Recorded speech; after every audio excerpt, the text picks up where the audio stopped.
Then, yeah, let me start with a recap of what we were doing towards the second half of the previous lecture.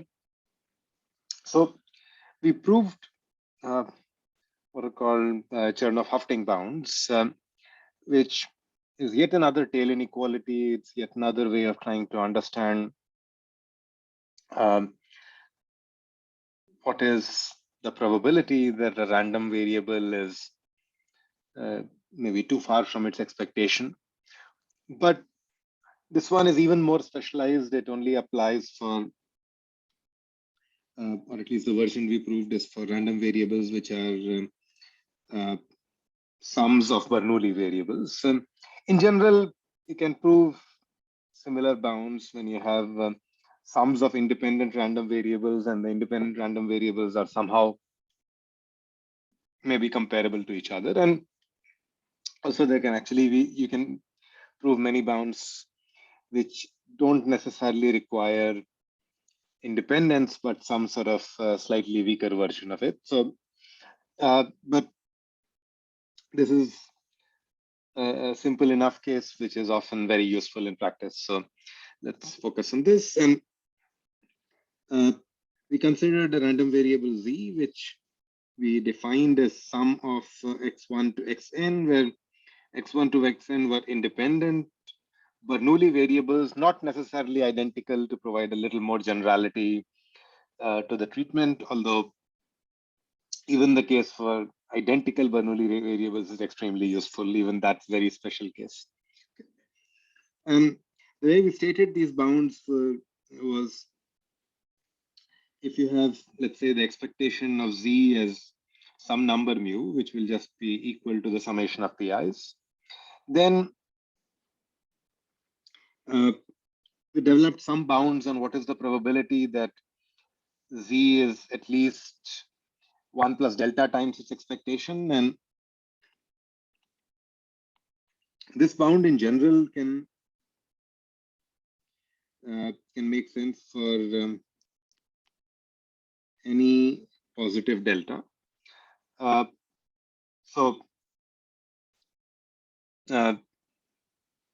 And you get some bound in terms of delta and also the expectation mu. And we also developed a bound for what is the chance that z is smaller than its expectation, or 1 minus delta times its expectation. And here, because z is a sum of variables which take 0, 1 values, so z is a non-negative random variable. And so this bound only makes sense for any delta which is between 0 and 1. I mean, the bound is still true if you take a very large delta, but let's say if delta is 2, then we are asking what is the chance that z is less than equal to some negative number. And that probability is 0. So of course, it is still less than what is written on the right-hand side, but we have a much better bound. It's just exactly 0. So the bound is more interesting when delta is in between 0 and 1. And in general, you can write sort of a slightly weaker bound, which is true in both cases when delta is between 0 and 1. It's can be obtained by maybe simplifying these expressions and a few analytic inequalities, and we can check if you want. And this is of this form, e to the minus delta square. I mean, some bound, you can obtain it. And I left this as an exercise that you can check, but let me know if that is unclear. And I also said that I wanted to emphasize the proof technique. I mean, the bound is important to know because it's often very useful for applications, but also the technique itself. I mean, the bound, to be honest, I never remember. I sort of have to look it up every time I need to apply it. I mean, I know the kind of form of the bound, that maybe it's good to remember that you have mu in the exponent and there is a dependence on delta square. But beyond that, what this exact constant is, I pretty much never remember. What is useful to remember and is this proof technique that just like Chebyshev, we proved this bound by using yet another application of Markov's inequality on a slightly different random variable, this time e to the lambda times z. And it was possible to calculate the expectation of this random variable, which you can think of as a expectation of product of e to the lambda times x1 multiplied by e to the lambda times x2 and so on, which is an expectation of this product. And using independence, you can write it as a product of expectations, which lets you compute it. And this is something which really uses this mutual independence, although, as I kind of said in the beginning of the lecture, maybe some slight weakening, in particular, something called negative dependence suffices. You don't really need the expectation of the product is equal to product of expectations. It's sufficient if it's less than equal to. And then there are some other weakenings which can also let you prove similar bounds. But we won't discuss them necessarily in the course, but it's useful to know that at least they exist.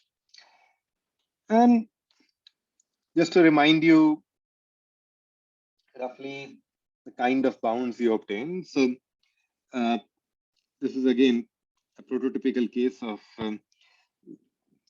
let's say counting the number of sort of heads and tails for a fair coin, and you just toss it n times independently, in the sense that the outcome of the third toss doesn't depend on what happened in the first and second tosses.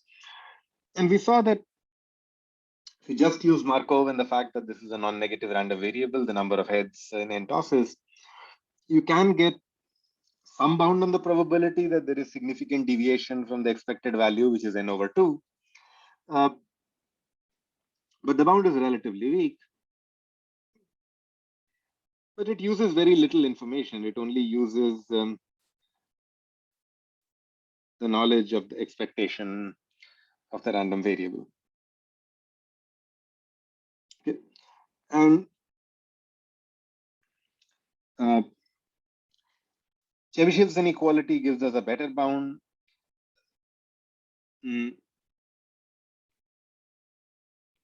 But you need to compute the variance of z, and in particular, to compute the variance,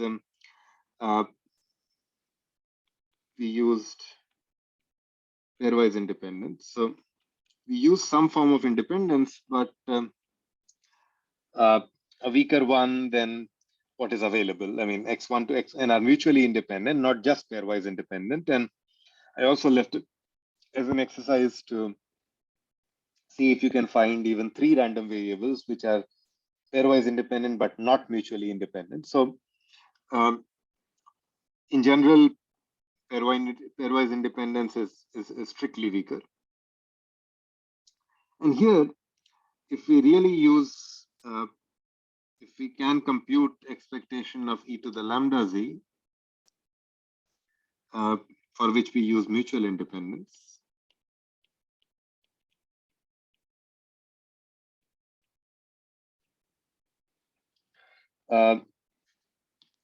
we obtain a much stronger bound on the probability, let's say, of deviation 3n over 4, which is just something which is somewhat significantly far from the mean of n over 2, so that we can compare the 3 bounds. Any questions about these applications or just this comparison before we continue?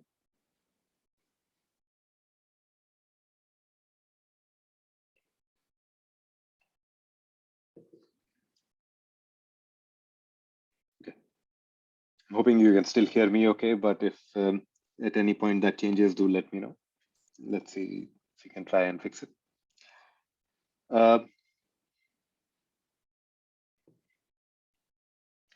Okay, and I kind of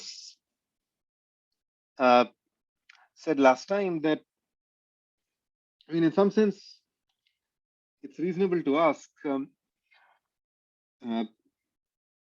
maybe there is at least some qualitative difference between the bounds you obtain using, for this particular setting, the bound you obtain here, which is just some constant probability less than 1. So just says that there's at least some chance that this event doesn't happen.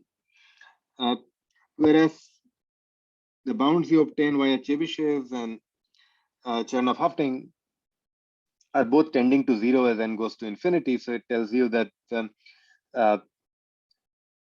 this event of z greater than equal to 3n over 4 almost never happens. And one can reasonably ask, if we know that it almost never happens, do we really need to care about what is the rate at which the probability is going to 0? Is it sufficient to just say that it almost never happens? Or do we really need to say that it never, ever happens? So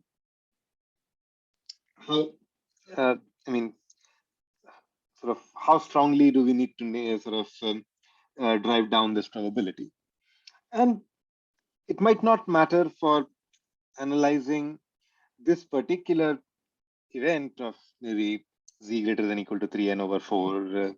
But the reason Chernoff Hoeffding bounds are useful is when we want to rule out not just one kind of bad or undesirable event, but many of them at the same time. And this is done via what are called union bounds, which just says that you can bound the probability of any one of, let's say, 10 bad events happening, or more importantly, any one of a lot of bad events happening, where the number of bad events is also sort of a function which depends on n, possibly, by analyzing the probabilities of each of these bad events by itself. So more formally, it sort of depends on the following simple lemma, which I will ask you to check as an exercise. So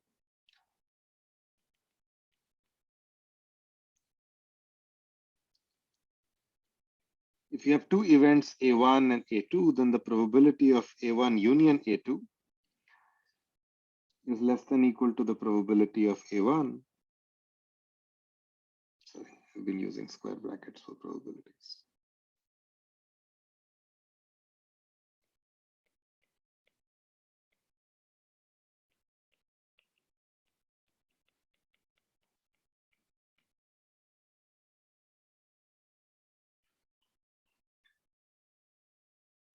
So the probability that either one of A1 or A2 happens is upper bounded by the probability that A1 happens plus the probability that A2 happens. Any questions about the statement?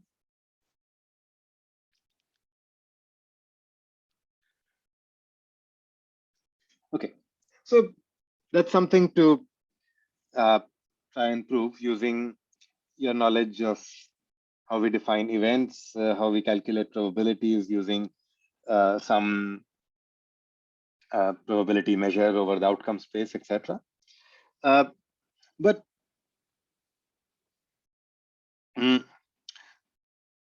it's sort of believable, because in some sense we do know such an inequality, let's say for size, the size of a set A1 union A2 is therefore bounded by the size of A1 plus the size of A2. And here we are asking for the same kind of thing, but now in terms of probabilities. Okay? So think about this one.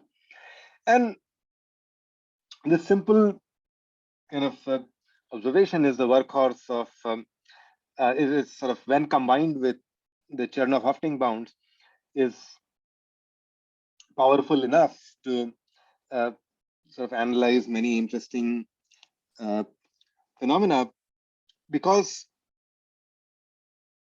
then we can just sort of, using this, we can generalize it to something much stronger. We can say, and that if you have a union of not just two, but lots of events, A1, A2, A3, all the way up to some sort of large number, then you can upper bound the probability by the sum of the probabilities of each of these events. And for each of these events, the Chernoff-Hoeffding can often give us a very, very strong bound on the probability.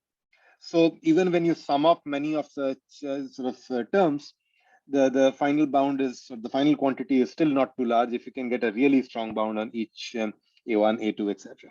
And let's see an example, and you'll see a few more in the homework. Okay, so this is a version of what is sometimes called the discrepancy problem, or one version, or maybe one toy version of it. Let's say we have a universe or a set of n elements, and let's just denote it by square bracket n, which is our notation for the set 1 to n. Okay. And let's say we have m subsets, S1, S2, all the way up to m.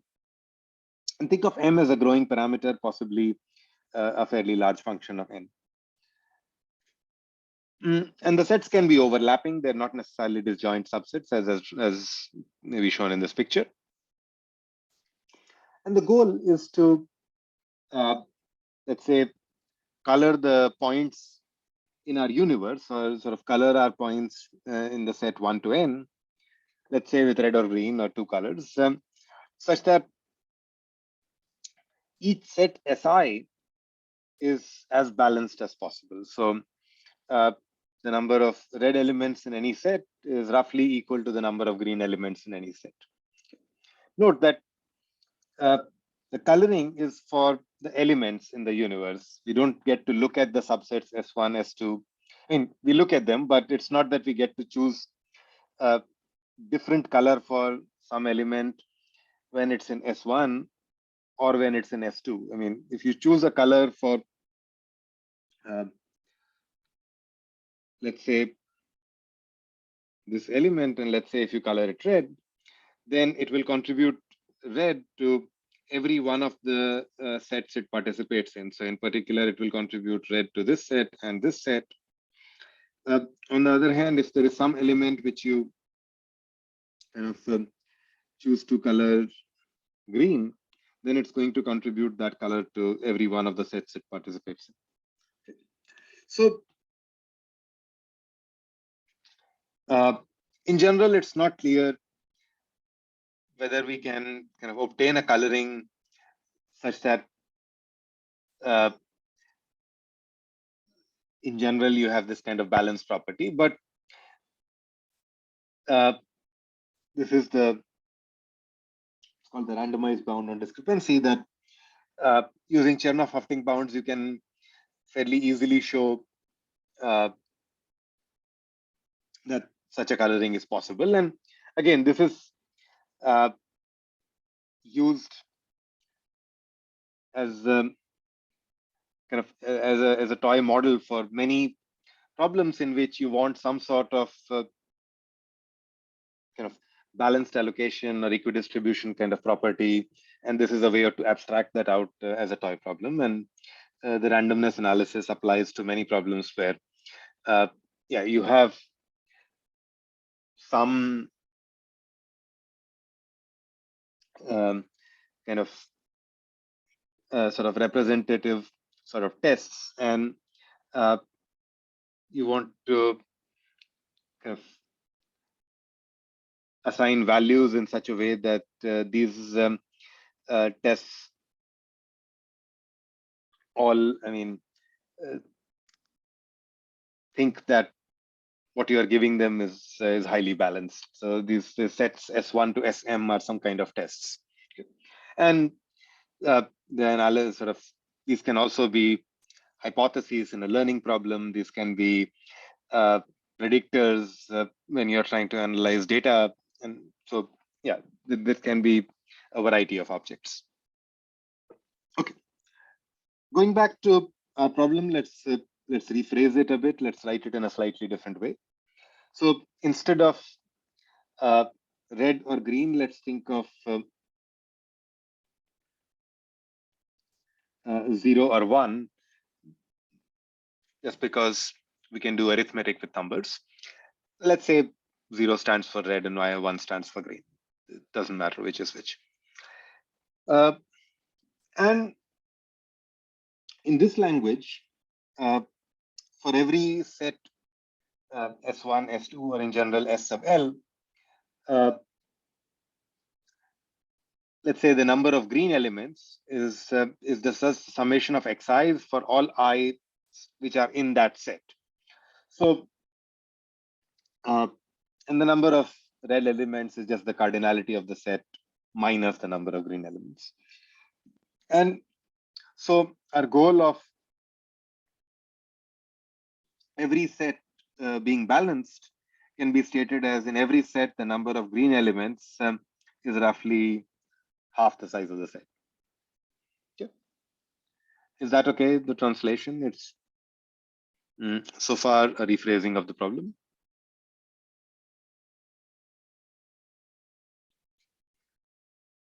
Okay, and some version of this also appears in your homework problems. So you'll see, I mean, maybe not the discrepancy problem itself, but some version of similar bounds will also appear in your homework problems. Okay. Going back to our setting, so far we've just stated the goal of the problem. We have not talked about anything, any kind of random process. And here's where we will introduce randomness. So we are going to choose x1 to xn independently, and we're going to say each one of them is a Bernoulli random variable with parameter half, which just means that every element in the universe, we're just going to randomly color it red or green, and the choices are independent for different elements. Okay. And we will analyze sort of how good a bound we can get. In particular, what is the deviation we can get from sort of a very good balance, or kind of half red, half green for every set, using this kind of a strategy. Okay. So let's say we fix a set L, or sort of fix an L. So we fixed a set S sub L. And now let's ask, what is the chance that we don't have sort of a red-green balance inside this particular set S sub L? And so one way of phrasing this is, what is the chance that the deviation from half is some number t? So what's the chance that the z sub L, which is the number of green elements, deviates from half the size of the set? Okay. And half the size of the set is nothing but the expectation of these S sub L,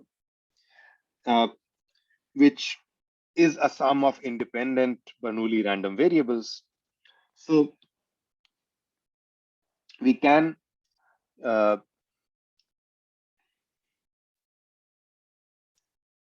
apply Chernoff-Huffding bounds. In particular, let's try to think of this t as delta times the expectation. Or rather, let's just define delta to be whatever we would get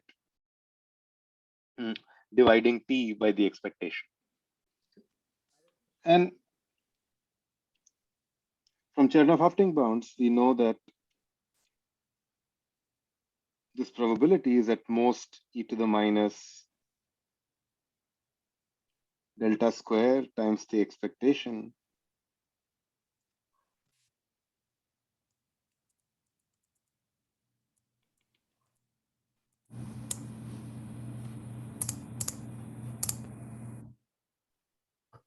I have a question. Yeah. So can you describe what the end result is, end probability is that you want to achieve?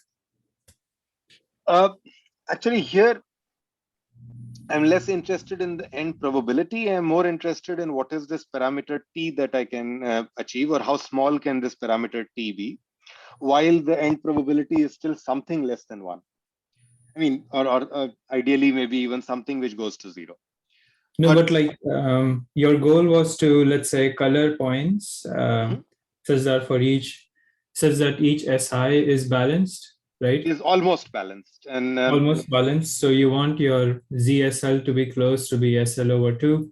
yeah, and And you want to be that, and you want to have such that the probability, I guess, you want is for all L, this must be true, right? yeah, so the probability in the second expression is what I want to analyze finally. And you would want to invert that in the end. Yeah, I want to invert that exactly. Okay, yeah. So this is the negation of what I want to look at. Yeah. And what I want to look at is I mean, any bound on this probability that says that this probability, in my case, this probability of one of these bad events, as long as it goes to 0, I'll actually be happy. In this problem, I'm more interested in what is the smallest value for the parameter t that I can work with. And the important part is that I'll show you what is the t we can get using Chernoff-Huffding bounds, and I'll ask you to compare it with what is the best value you can get with Chebyshev's inequality, for example. So here it becomes important that we get really good bounds on probability of a single bad event, so that we can at least get some bound on the probability of this union of many bad events. Does that make sense?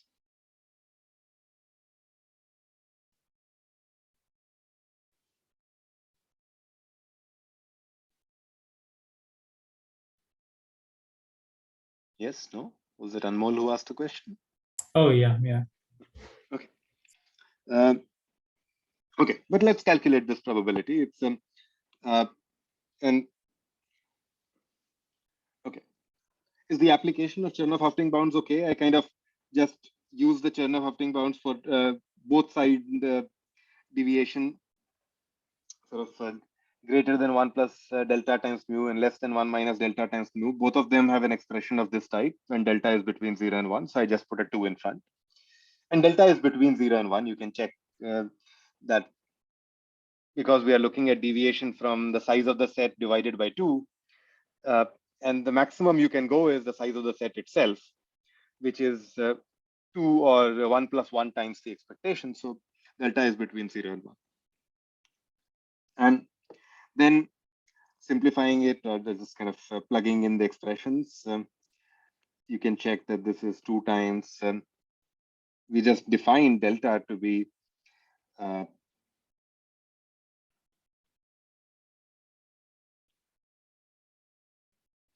e to the minus t divided by whatever is the expectation, which is the size of the set divided by 2. And yeah, once all that is said and done, you will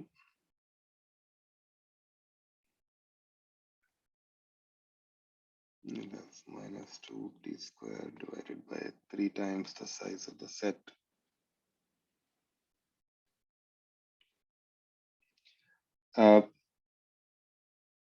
Which can be upper bounded by 2 times e to the minus.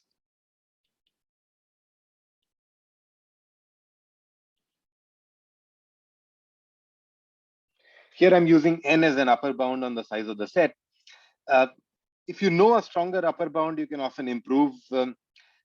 If you know that all sets are of size 5 or sets size 20 and so on, then you can definitely improve the bound that I wrote here. But in general, for an arbitrary collection of subsets, we may not always know something better than n or order n as an upper bound on the size of the set. But there are many different versions of discrepancy problem. In particular, there are ones where the sets S1 to Sm are of bounded size, and then you can do much better than what I'm doing here. And now I have a question. I thought T was equal to delta expectation, delta times expectation, and not 2T square. No, it is. I mean, I just, so maybe maybe I should show my work. Okay, so let me do this in 2 steps. Let's forget about this. And oh, I see. If you expand it, yeah. Right. So we just define delta to be T divided by the expectation. The expectation itself is the size of the set divided by 2, and you can bring that to the numerator. And so you get 4 T squared divided by the size of the set S sub L square times the size of the set divided by 6 as the value for delta square times the expectation.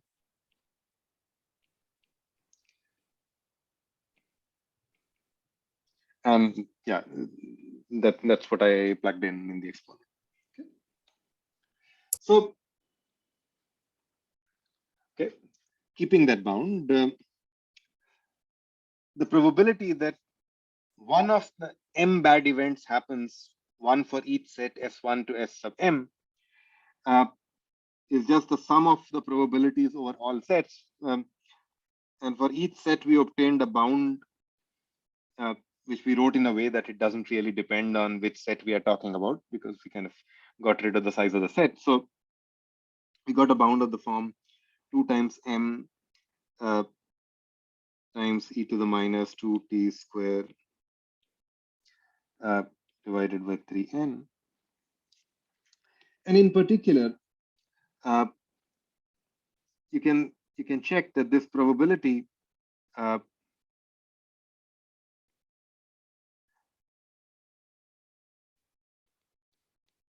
goes to 0 for some t which is order square root n times log n. So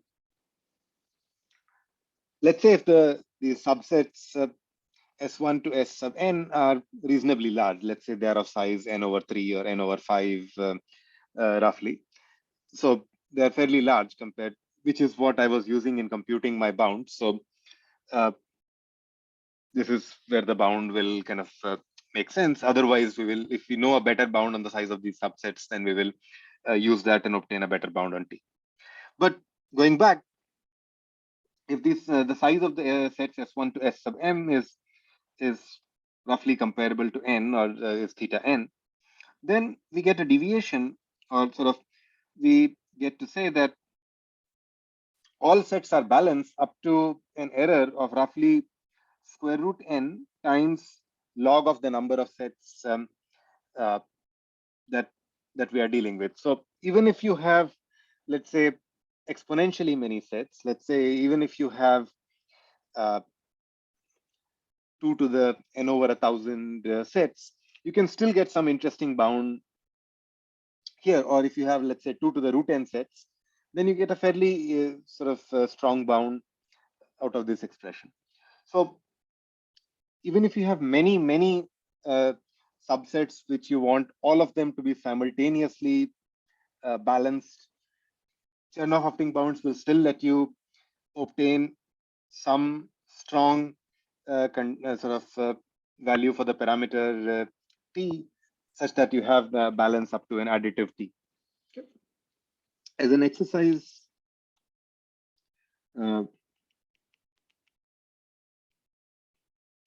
compare what you would get when you apply Chebyshev. And this sort of log of the number of things you are talking about is very familiar in union bounds, and we will see more examples of it, some in this homework, some even in the next homework. In general, union bounds, when in kind of learning theory, when you are dealing with many hypotheses, this is replaced by a log of the size of the hypothesis class, or basically the number of bad events you are trying to analyze. And there are certain conditions in learning theory when you can improve on this kind of generic bound log of the size of the hypothesis class, some things like this. And these are other conditions like VC dimension or whatnot. So basically, there is a fairly kind of interesting theory of when you can improve on this kind of generic union bound and just improve on this generic log. But I mean, so far, you're only concerned with a very vanilla application of Chernoff and union bounds. Okay. Going back, another thing which just comes up many times and is useful, maybe also in the homework. So let me just mention it. A lot of times, you might be dealing with random variables which are not 0 or 1, but 1 or minus 1. And this is not, so in particular, you might have variables which are, let's say, y1 to yn, each of they're still independent, but 1 or minus 1, let's say with probability half. These are called Radomarker random variables, by the way, but okay, it's just a name. And it's just a Bernoulli random variable in disguise. It's not really very different. It's just maybe a shifted Bernoulli random variable. So if you have 1 minus 2x, where x is 0 or 1, then 1 minus 2x is either 1 or minus 1. So in particular, if you have a Bernoulli random variable which is 0 or 1 with probability half, then out of it you can create a sort of Radomarker random variable or variable which is 1 or minus 1 with probability half. And similarly, if you want to, expectation of such a random variable, by the way, which is sum of plus minus 1 random variable, let's say with equal sort of probability of being 1 or minus 1, the expectation is 0 because each of the expectation of each of these yi's is 0. So then we will be sort of asking how much z deviates from its expectation is just understanding what is the chance that the absolute value of z is something, let's say at least t. And you can analyze it by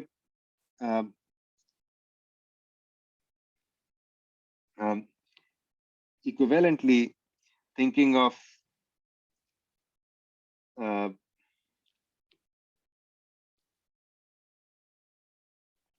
so just going back to what we were writing, let's say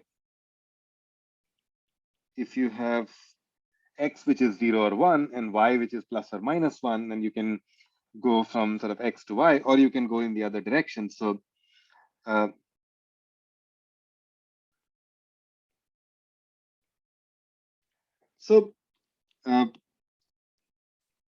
each of these y's, you can kind of corresponding sort of to them, you can think of an x. So you can think of x1 as 1 plus y1 divided by 2, so on. X also minus maybe. Plus also works in this setting, but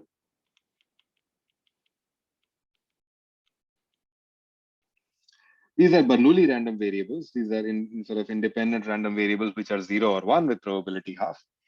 And for them, we do know Chernoff Huffding bounds. So the probability that, and if we define, for example, z prime, which is the summation of these xi's, then the probability that z is greater than or equal to t that we are interested in analyzing is the same as asking what is the probability that z prime minus n over 2 is greater than equal to, I guess, d over 2. And this we know how to analyze. Z prime is the sum of Bernoulli random variables, so we know how to analyze these things. So this is just to say that although we stated the bound in terms of variables which are 0 or 1, we can also obtain bounds in terms of variables which are plus or minus 1. More generally, you can also obtain bounds on variables which are maybe between 0 or 1, between 1 and minus 1, and so on, but we will come to that later. Okay, so there are just few different sort of relatively simple modifications of variables which let you apply Chernoff Huffding bounds to quite a few settings. Okay. Another application which is slightly different in the sense that sort of maybe for a different value or different kind of regime of parameters is it's what's called job scheduling. So let's say we have m jobs and we want to sort of distribute them among n machines. And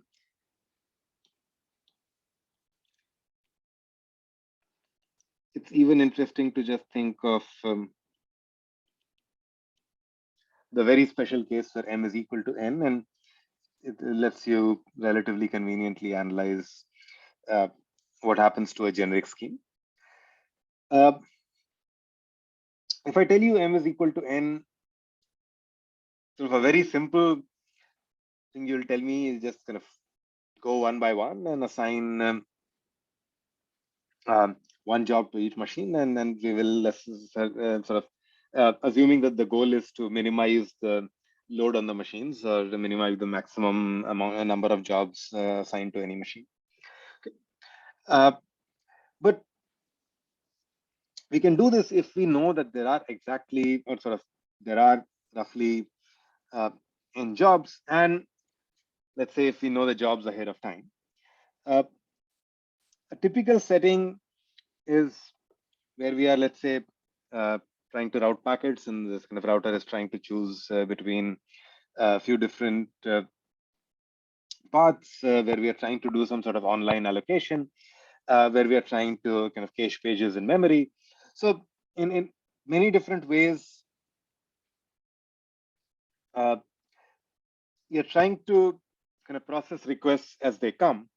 And you don't quite know how many requests or how many jobs you will have to handle. And so one version could still be that, I mean, just sort of go over all the machines and just assign the job to the least loaded machine and keep repeating every time you get a new job. So if you have m jobs, the maximum load on any machine will be m divided by n because you always chose the least loaded machine.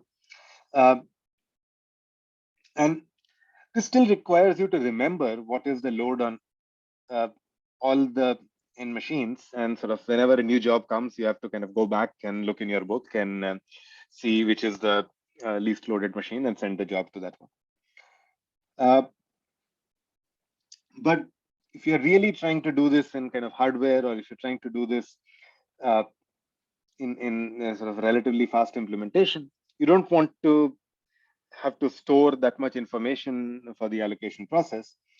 And then it gets interesting. So sort of what is the best you can do without really storing too much, without really knowing how many jobs are there, and trying to remember a lot about the machines. Okay. So is the problem okay? Just roughly what is the setting? And we still want to kind of make sure that no machine has too many jobs assigned to it, or there's not too much load on any of these machines.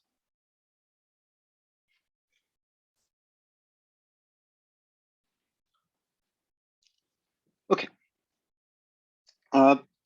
And The solution I'll analyze is actually maybe ridiculously stupid and still gives surprisingly interesting bounds.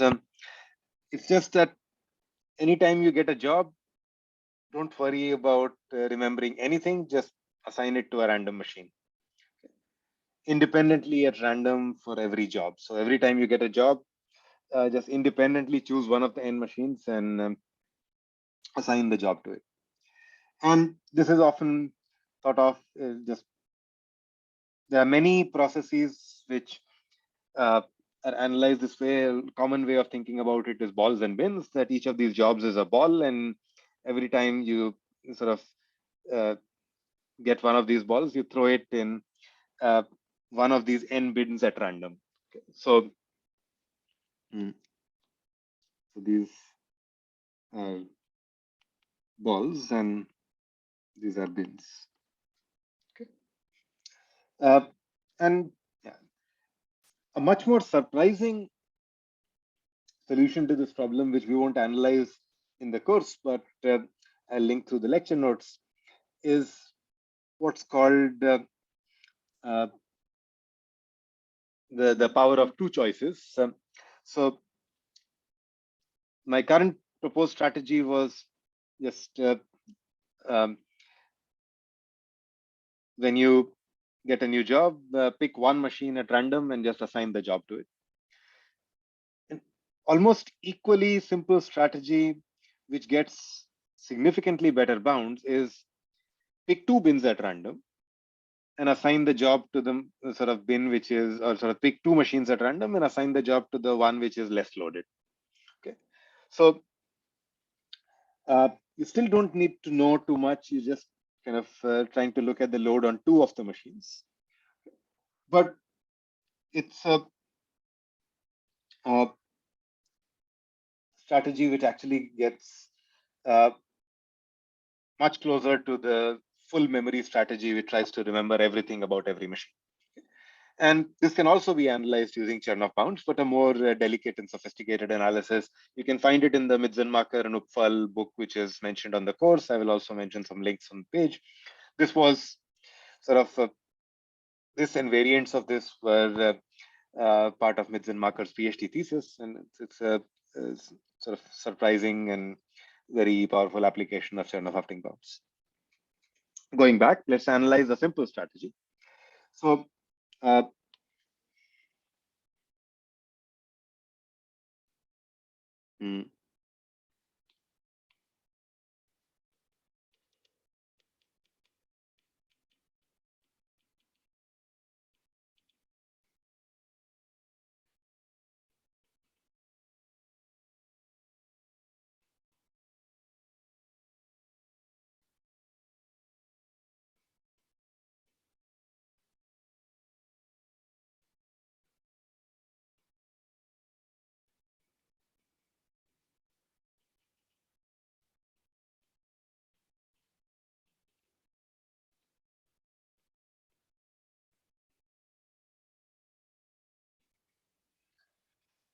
okay, and now let's try to model this again in terms of random variables, in particular, sort of the kind where we can apply Chernoff-Huffding.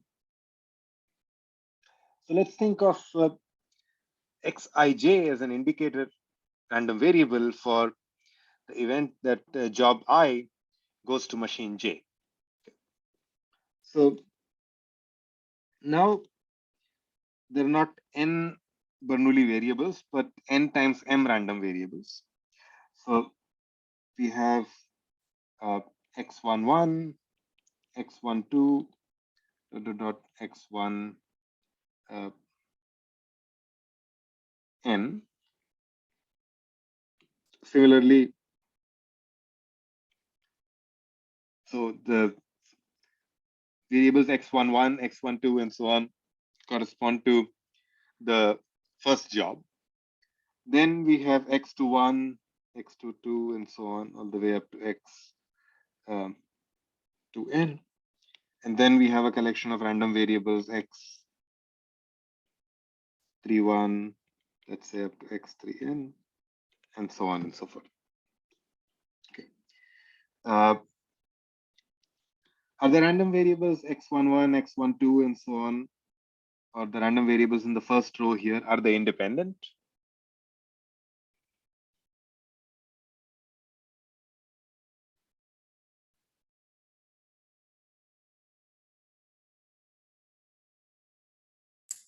No, I guess not, because if you assign to one of the machines, it's correlated with assigning to, it's correlated to assigning to not the other machines.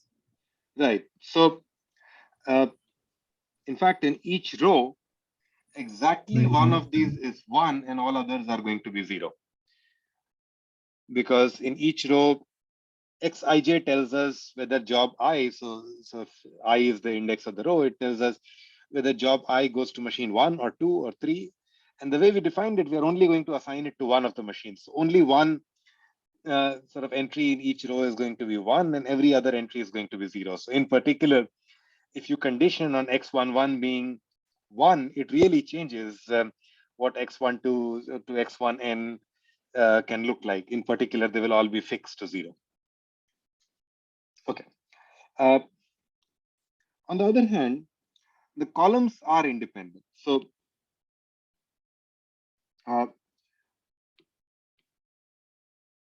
whether the first job is assigned to machine 1 or not has no bearing on whether the second job is assigned to machine 1 or not. We sort of explicitly said that we make an independent decision for every job that arrives. So the columns are independent. In fact, there is more general independence across different rows. But in particular, the columns are independent. Okay. And so now let's analyze the load on a given machine. The load on a machine is the number of jobs that are assigned to that particular machine, which is the number of ones in the jth column, or the summation of xij's over all j, over all I, sorry. So this is the, so in particular, the first column is the load on machine 1.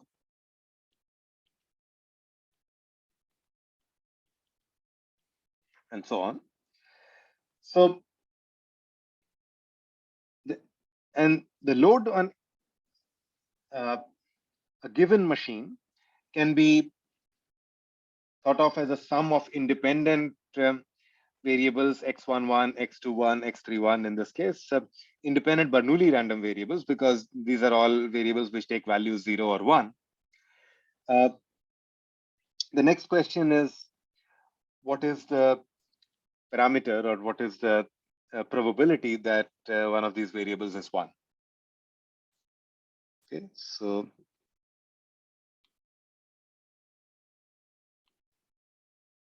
anyone?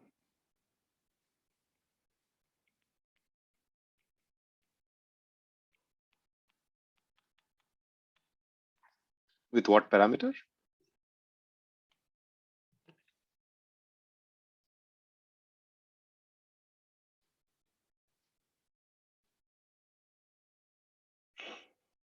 One over n. Yeah, so N machines, yeah.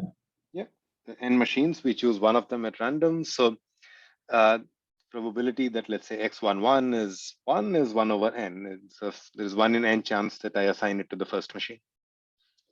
Okay. And now we're kind of in the setting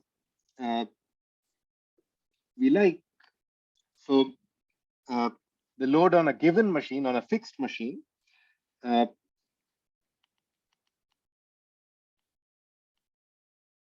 is a sum of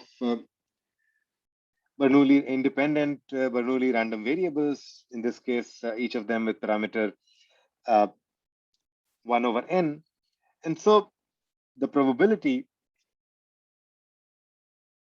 and let's say again, we are in the representative case, let's say m and n are equal, just to simplify computations. Nothing really fundamentally changes about the problem when you consider both general m and n. So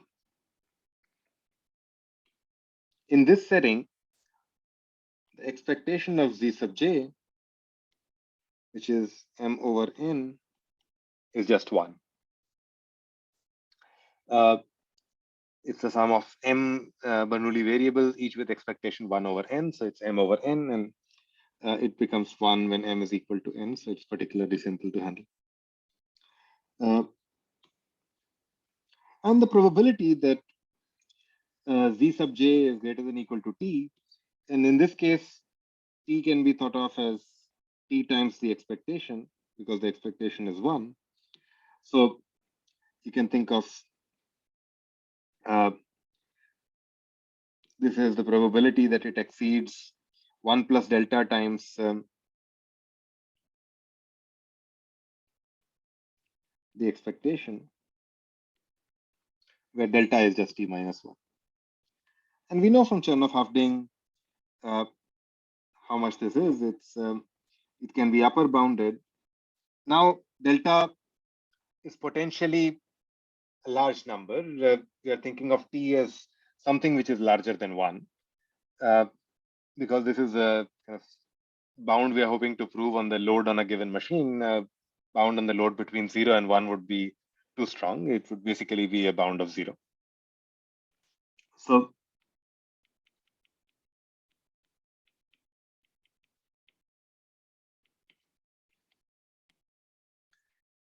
to the power of the expectation is 1. So this is particularly simple.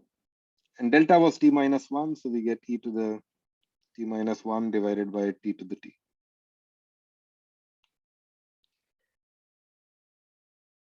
And the probability that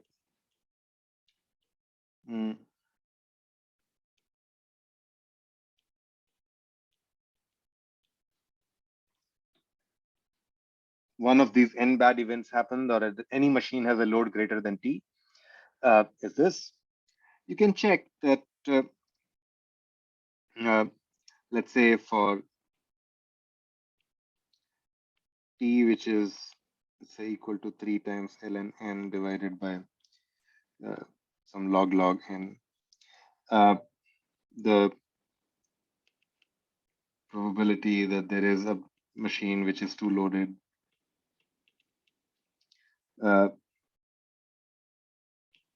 goes to 0. So in particular, you can prove that no machine will have a load which is significantly more than log n. And the surprising fact is that the strategy of looking at 2 machines and just choosing the less loaded one of them reduces this bound from log n to log n, or which is a dramatic improvement, pretty close to the bound of a constant that we would get by looking at all machines and choosing the least loaded one. And this is the content of the analysis for the 2 choices. And you can find some notes on that in the 2016 version of this course. You can also find a fairly nice treatment in the Mitzenmacher and Upfall book. So I encourage you to take a look. But it's a slightly more involved analysis, so I'll not discuss it in the lecture. I have a question. So this helps us in the case where we don't want to store load data of the machines, right? Because if m is equal to n, you could have an array which had like 0, 1 bits, and you can say that this machine was occupied and set that bit to 1. But you can avoid storing that array, I guess, and just choose the machine randomly using this process. So it helps you in the memory, I guess. Yeah. Okay. But also it's not just that the machine was occupied, because the load, if you are storing complete information, then the load will never be more than 1. But for a general strategy, the load can be more than 1 on a machine. So in this case, it will go up to log n. But in your optimal strategy, the load varies with the job. What do you mean by load and job? No, each job has load 1. But in the optimal strategy, for the special case of m is equal to n, and you're using the strategy where you're just assigning it to the machine which doesn't have any jobs so far, the load will be exactly 0 or 1. But I'm not really interested in m equals n as kind of the ultimate application. So I'm more interested in this as just for comparing parameters. And so in general, we will have to think of for every machine, we will also have to remember how many jobs are there on that machine, not just whether Yeah. there is a job or not. And that's all I was saying. Yeah. Okay. Okay. So now these are a couple of applications or sort of simple union bounds, and you'll see more in the homework. But just to illustrate that it helps to have a really strong bound on the probability of one bad event, and then try to use it to rule out many bad events all at the same time. And that's one kind of a common way of applying Chernoff-Huffding bounds. Okay. Now let's sort of start our discussion of what to do when we don't have sort of finite outcome spaces or finite sample spaces. Or in particular, we said whatever we did in the finite case can also extend to the countable case. We just have to be careful about sort of convergence of summations. But now let's talk about the case which is something truly infinite that we can't even write summations. It's uncountably infinite outcome space. And we don't have to look too far. You can just think of the case where you are interested in the outcome being a real number between 0 and 1, or in the square with kind of sides 0 and 1. And I still want to try and understand what is the correct way of talking about probabilities in such a setting. Okay. So let's just recall what are the notions we had for the finite case, and then see how to try and extend, or what are the issues when we try to talk about the infinite case. So there we kind of talked of an outcome space, which is a collection of elements little omega, which we think of as all possible outcomes. And we defined what we called a probability measure, which assigned a number to every outcome. And these numbers had to sort of positive real numbers. They added up to 1. So they were just numbers between 0 and 1. And we defined an event as a subset of outcomes. We defined these elementary events or atomic events as elementary events. And we also defined the probability of an event as just a sum of the values of the probability measure for each outcome in that event. Event is a subset, so we can still say what is the set of outcomes in that subset. This was how we defined things in the finite setting or the countable setting. And I mean, one issue you can kind of glean already from this expression, because we're trying to write summations here, and we don't quite have summations when you have infinite spaces.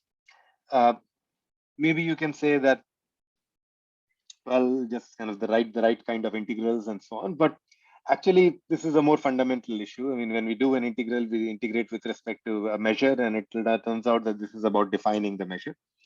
But another way of seeing this is that suppose we try to do this, let's say for our example. So we want to just look at the set of outcomes which are real numbers between 0 and 1. And we suppose we define a probability measure which assigns a probability to every outcome. So this is the set of outcomes is also the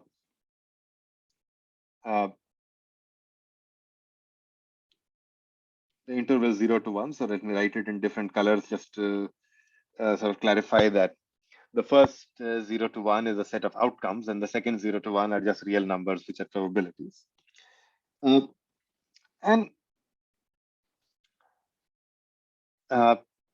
if we could define a probability measure, then we can also define the following sets of outcomes. So let's say S sub n is the set of all outcomes x which have probability greater than or equal to 1 over n. If under any reasonable notion, if the total probability adds up to 1 for all possible outcomes, in particular, this means the size of this set has to be less than or equal to n. And so the union of all such sets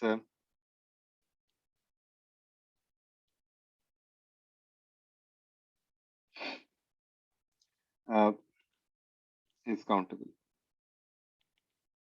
because it's a countable union of finite sets, and you can show that this is countable. In particular, you can have a mapping to natural numbers where you first put down all elements of S1, then all elements of S2, then all elements of S3, and so on. And this gives a natural, I mean, maybe kind of omit things which have already occurred, so avoid duplication. But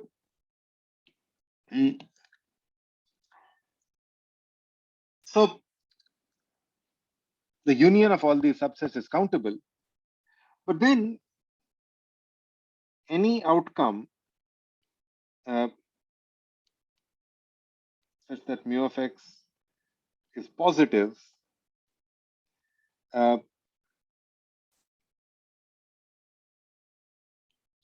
to be in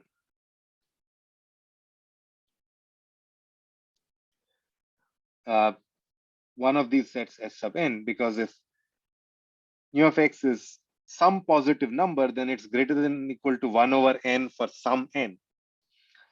Right? I mean, as n goes to infinity.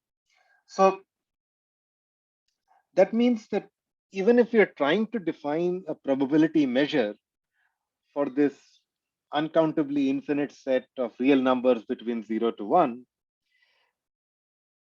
we ended up only defining this measure for some countable subset of 0 to 1, and we never could assign even probabilities. So then we are back to the sort of we might have as well worked with an outcome space which was countable, because we are only assigning non-zero probabilities to countably many of outcomes. Okay. But this is problematic because we really want to define outcome spaces which are rich enough to capture uncountably infinite kind of outcomes. But sort of we made exactly one assumption in this whole argument, which was, suppose we can define this probability measure. And that sort of caused us trouble, that basically limited us to the case when we were back to countable outcome spaces. So let's remedy that. Let's kind of give up the only thing we assumed so far, which is there exists a probability measure. In particular, what we do need to give up to sort of correctly define probabilities, or sort of correctly work with probabilities in the case of uncountably infinite spaces, is trying to assign a probability to every possible outcome. So what we do give up is the notion of trying to define the probability, or sort of, not that we have to give it up in the finite case, but the extension of this we give up. And it can still be done in a way that we can work with the rest of the things we want. So we can still talk about events which are subsets. We can still talk about probabilities of events, but we no longer get to talk of elementary events which are sort of single outcomes. You can talk of a fairly rich collection of events, and these can be whatever is sufficient for the purposes of the reasoning you want to do, or the kind of argument you want to make, or whatever problem you want to model. And so in uncountably infinite setting, what we get to do is still define probabilities of events, still talk of events which are subsets of outcome spaces, just not all singleton subsets, or not all subsets which are trying to assign probabilities to every single outcome. Okay. And it turns out that as long as we can do that, we can sort of correctly work with probabilities. And so we can still define the probabilities of events where A is an allowed event.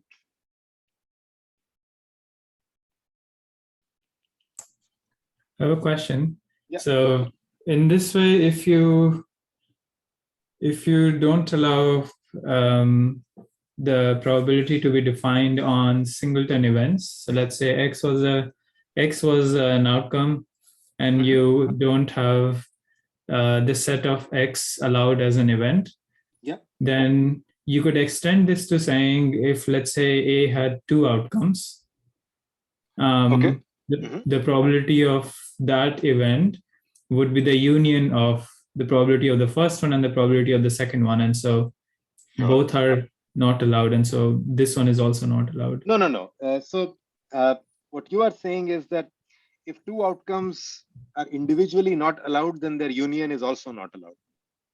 Yeah. But I didn't say that, right? So we didn't necessarily say that. I mean, that if I am not allowed to talk about events A1 and A2, then I'm not allowed to talk about events A1 union A2. I mean, but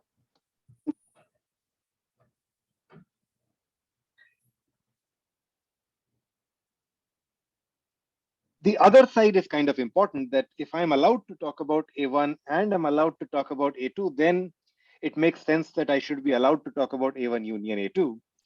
But why should I necessarily assume that if I'm not allowed to talk about A1, I mean, in particular, I should be allowed to talk about the union of everything, which is that I get some outcome out of this outcome space, which should have probability 1, and I better be able to make this kind of a statement.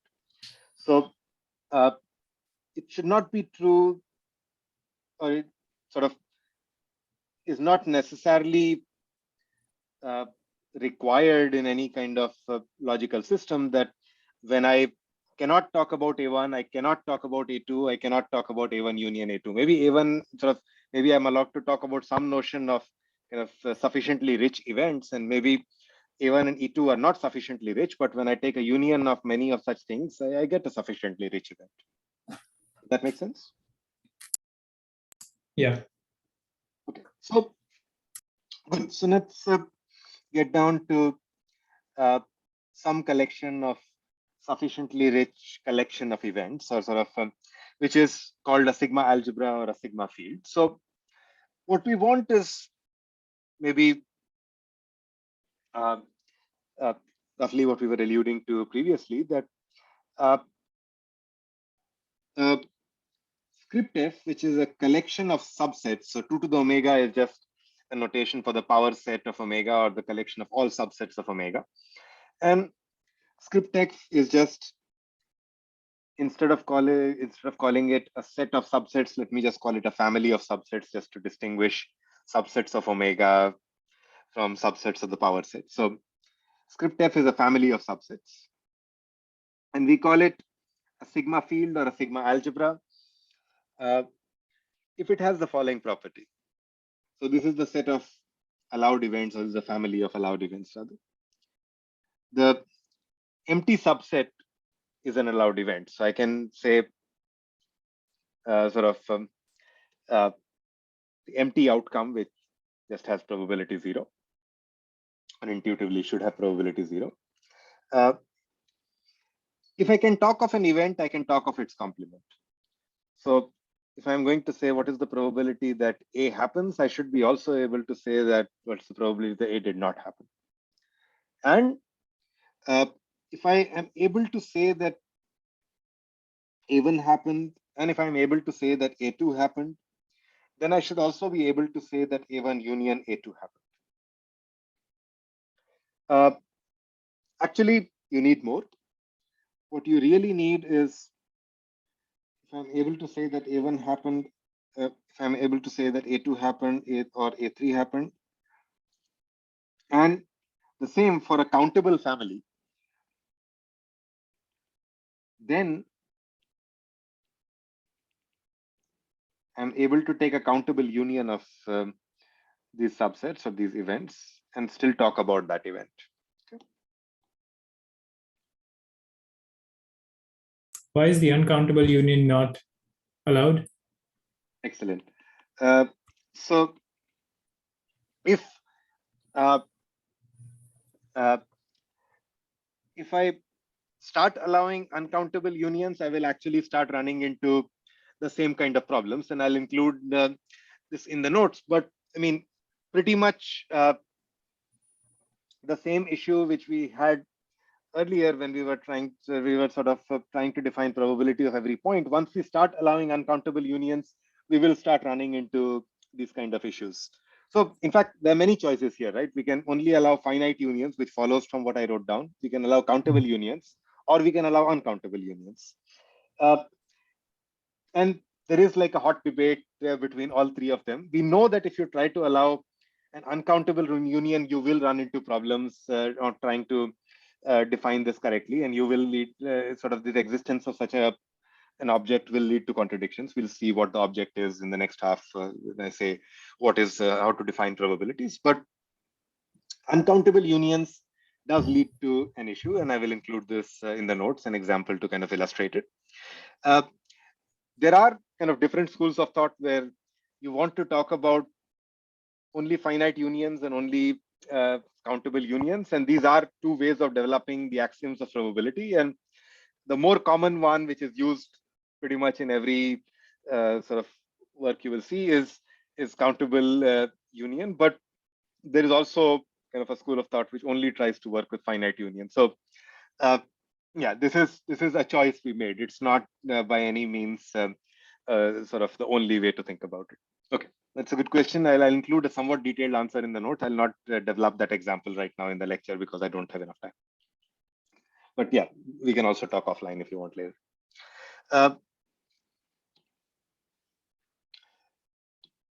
And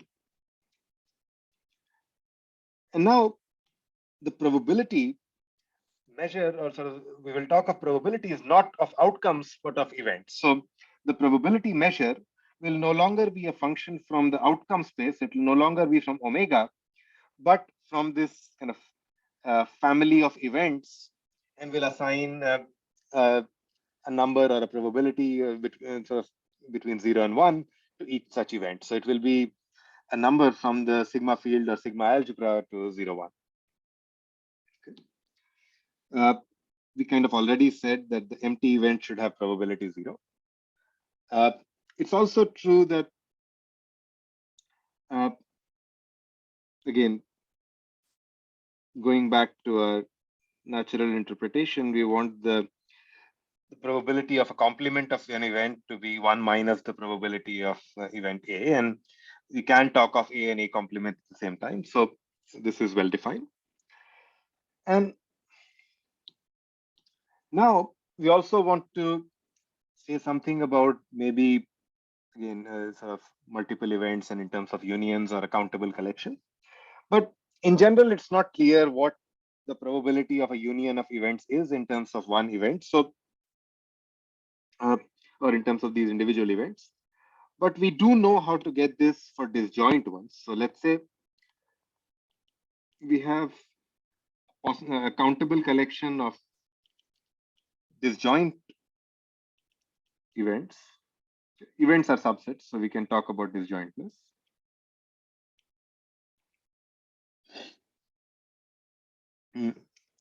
Then,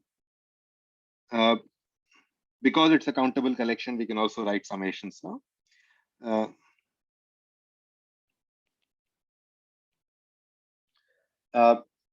We'll say that the probability assigned to this union, countable union of disjoint collection of events is equal to the sum of the probabilities. Okay.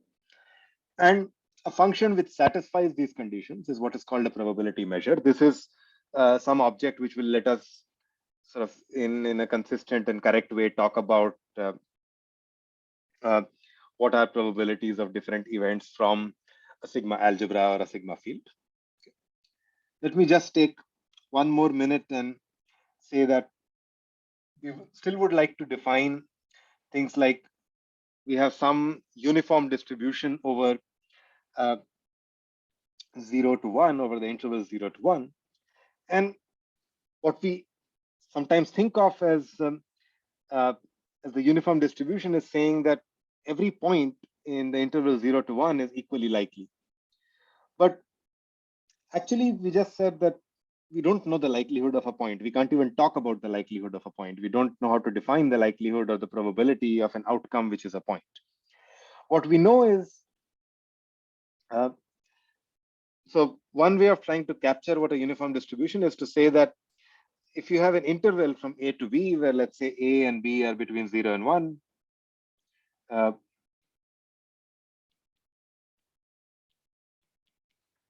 then the probability that your point lands in this interval is B minus A. And this is some notion of what a uniform distribution is. This also agrees with our natural definition. And to make this happen, a sigma algebra, which we are going to work with, must include events which are of the form of intervals. It must include any interval A to B, and it should let us talk of something like this as an allowed event. And it's a non-trivial fact that such a sigma algebra can be constructed, such a sigma algebra exists, and a probability measure, in this case, a measure nu exists.